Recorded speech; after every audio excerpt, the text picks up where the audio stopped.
ప్రకాశం జిల్లాలోకి ఎప్పుడు వచ్చినా నాకు నా పాదయాత్ర గుర్తొస్తుంది. ఈ రోజు నేను నడుచుకుంటూ వస్తున్నప్పుడు అందరినీ కలిసా, గట్టిగా నా చేయి లాగారు. నాకు యువగలం పాదయాత్ర గుర్తొచ్చింది. మీరు చూపించిన ప్రేమ ఇంకా నా చేతి పైన ఉంది. అందరు నా చేతులు గీరారు, ఒకరు నా చేయి కూడా కొరికారు. మీరు నా పైన చూపించిన ప్రేమ, అభిమానం నా జీవితంలో ఎప్పుడు మర్చిపోనని ఈ సభాముఖంగా ప్రకాశం జిల్లా ప్రజలందరికీ నేను తెలుపుకుంటున్నా. ఉగ్ర నరసింహుడు నన్ను వదిలిపెట్టాడు కదబ్బా. కొన్ని కోరికలు కోరారు. మొదటిది రైల్వే ప్రాజెక్ట్. గౌరవ చీఫ్ సెక్రటరీ గారు నాకు ఇప్పుడే చెప్పారు, ఏప్రిల్ లో అవసరమైన నిధులు మేము విడుదల చేస్తాం.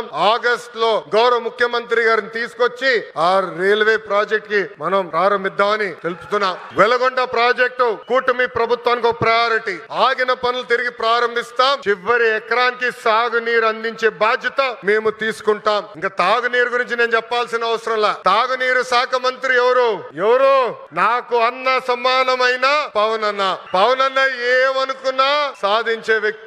ప్రతి కేబినెట్ మీటింగ్ లో మేము చర్చిస్తాం. తాగునీరు ఒక ప్రయారిటీ అని ఆయన ప్రతి కేబినెట్ మీటింగ్ లో చెప్పారు. గత ప్రభుత్వం నాశరికమైన పనులు చేసింది, ప్రాజెక్ట్ ని పక్కన పెట్టేసింది. తిరిగి కేంద్ర ప్రభుత్వాన్ని ఒప్పించి నిధులు కేటాయించి ఈ రోజు ఆ ప్రాజెక్ట్ కి టెండర్ స్థాయికి తీసుకొచ్చారు నా అన్న పవన్ అన్న. త్వరలోనే ఆగిపోయిన పనులని ప్రారంభిస్తాం. ప్రతి గడపకి కుళాయి ద్వారా తాగునీరు కూడా అందించే బాధ్యత కూటమి ప్రభుత్వం తీసుకుంటుందని ఈ సభాముఖంగా తెలుపుకుంటూ ప్రకాశం జిల్లా ప్రజలందరూ ఒకటే కోరుతున్నా, వైకాపా పరిస్థితి చూస్తుంటే జాలేస్తుంది. వాళ్ళు పని చేయరు, పని చేయాలనుకున్న వాళ్ళ చేత పని చేయనీరు. ఈ రోజు కొత్తగా చెప్తున్నారు ఈ ప్లాంట్ల ద్వారా ఏదో అయిపోతుందని. వాళ్ళని అడుగుతున్నా, మీరు ఇంట్లో గ్యాస్ సిలిండర్లు వాడరా, కట్టెపొయ్యిలు వాడుతున్నారా?